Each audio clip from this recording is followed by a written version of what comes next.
Hello everyone, this is Anupama Singh और आज हम लोग नया टॉपिक पढ़ेंगे जिसमें हम पढ़ेंगे जेनेटिक एंड क्रोमोसोमल एबनॉर्मलिटीज़। ऐसी कौन कौन सी कमियां होती हैं, कौन कौन सी चीज़ें होती हैं जीन्स और क्रोमोसोम्स में जिनकी वजह से हमें कोई भी बीमारी या कोई भी डिसऑर्डर देखने को मिलता है। ठीक है, तो इसमें पहला आप सामने पिक्चर पे देख पा रहे हैं कि जो पिक्चर है वो हमारे डीएनए की है, जिसमें कि डबल स्ट्रैंड होते हैं कि जिसमें जीन्स और क्रोमोसोम्स जो होते हैं वो हमारे ट्रांसफ़र होते हैं और इन्हीं की वजह से ही हम अपने पेरेंट्स के जैसे दिखते हैं और या हमारे अंदर जो भी गुण हैं या जो भी कमियां हैं वो हमारी एक दूसरे से या फैमिली मेम्बर से मिलती जुलती हैं।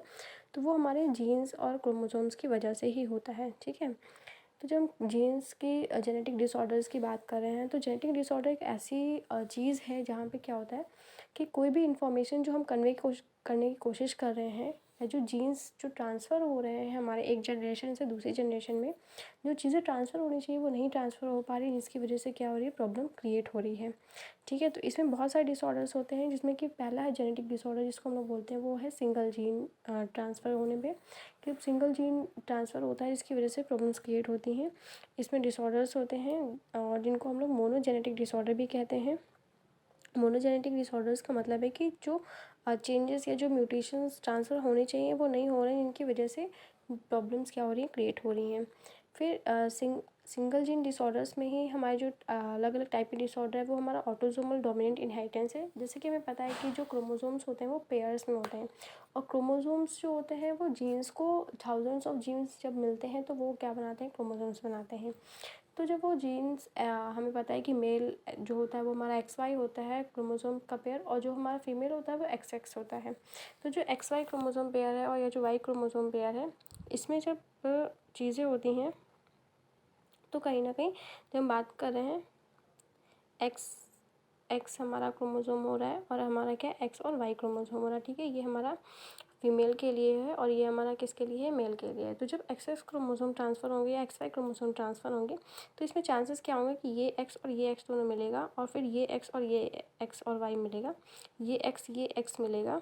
और ये एक्स और ये वाई मिलेगा। ठीक है, तो इस तरह से हमें चांसेस क्या हैं कि दो हमारे एक्सेस बड़े होंगे जो कि डोमिनेंट होंगे और दो हमारे क्या होंगे, छोटे होंगे जो कि रिसेसिव होंगे। तो जब डिसऑर्डर्स क्रिएट होंगे तो इन्हीं जो ट्रांसफ़र हो रहे हैं क्रोमोसोम्स उन्हीं की वजह से क्रिएट होंगे। तो जो हमारा डोमिनेंट इनहेरिटेंस है उसमें क्या है कि जो एक्स एक्स क्रोमोसोम है वो दोनों क्या है, डोमिनेंस में है। हमारा एक्स दोनों बड़े हैं और यहाँ पे एक्स जो है वो क्या है, जिनकी वजह से क्या हो रही है, प्रॉब्लम जो हो रही है वो क्रिएट हो रही है, डिफेक्टिव जीन्स हो रहे हैं। जो हमारा रिसेसिव इनहेरिटेंस है उसमें क्या होता है कि ऐसी चीज़ें जो कि बहुत कम है, जैसे कि पहले एक्सपेरिमेंट किया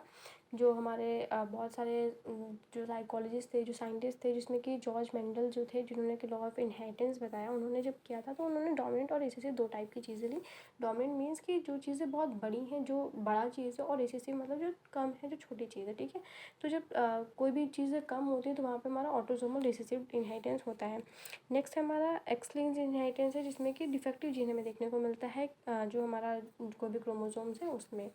ये जो तुम्हारी बात होगी जीन्स की कि जीन्स में क्या क्या डिसऑर्डर्स होते हैं। क्रोमोसोम्स में डिसऑर्डर्स की बात करते हैं तो क्रोमोसोम्स जो हमारे पेयर्स हैं उनमें क्या हो रहा है,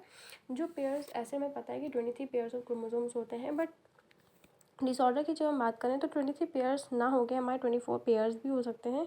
और उससे ज़्यादा भी हो सकते हैं। तो जो डिसऑर्डर्स हो रहे हैं जिनकी वजह से वो अलग अलग टाइप के हमें डिसऑर्डर देखने को मिलता है, जिसमें कि मोस्ट कॉमन है हमारा डाउन सिंड्रोम। डाउन सिंड्रोम ऐसा डिसऑर्डर्स होता है जिसमें कि ये कुछ सारे सिम्टम्स देखने को मिलते हैं कि जो हेड है वो हमारा छोटा होगा, जो हमारी नेक होगी वो छोटी होगी, इनका जो ग्रोथ होती है वो अच्छे से नहीं हो पाता है, इनकी मतलब जो एज होती है वो 25-26 बढ़ती चली जाती है, बट दिखने में ये बहुत ज़्यादा छोटे दिखते हैं। लाइक कि लगता है कि ये 4-5 ईयर्स के ही हैं। जो इनकी मेंटल एज होती है जो वो छोटे बच्चे की तरह ही रहती है, इनको बोलने में प्रॉब्लम होती है और इनका जो फेस होता है वो मतलब मंगोलिया के लोग जैसे होता है ना कि गोल गोल सा फेस है, बड़ी बड़ी सी गोल गोल सी आँखें हैं, अजीब सा फेस दिखता है। तो उनका ये जो साइन होते हैं इन लोगों के सिंड्रोम्स में, या जो इनके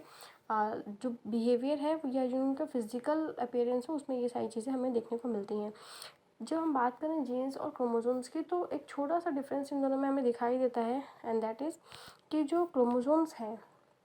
वो तो हमारे पेयर्स में है कि लाइक एक्स एक्स है हमारा और एक्स वाई है हमारा, बट जो जीन्स होते हैं वो क्या होते हैं कि बहुत सारे थाउजेंड्स ऑफ जीन्स मिलके क्या बनाते हैं, क्रोमोसोम्स बनाते हैं। और जीन्स ही ऐसे होते हैं जो कि एक इन्फॉर्मेशन ट्रांसफ़र करते हैं एक जनरेशन से दूसरी जनरेशन में। तो ऐसे हमने देखा कि जो जीन्स जो डिसऑर्डर्स क्रिएट कर रहे हैं जीन्स की वजह से जो प्रॉब्लम्स हो रही हैं और जो क्रोमोसोम्स की वजह से जो प्रॉब्लम्स हो रही हैं वो कहीं ना कहीं हमारे बिहेवियर को इन्फ्लुएंस करने की कोशिश कर रही हैं। नेक्स्ट टॉपिक हम नेक्स्ट क्लास में पढ़ेंगे। Thank you.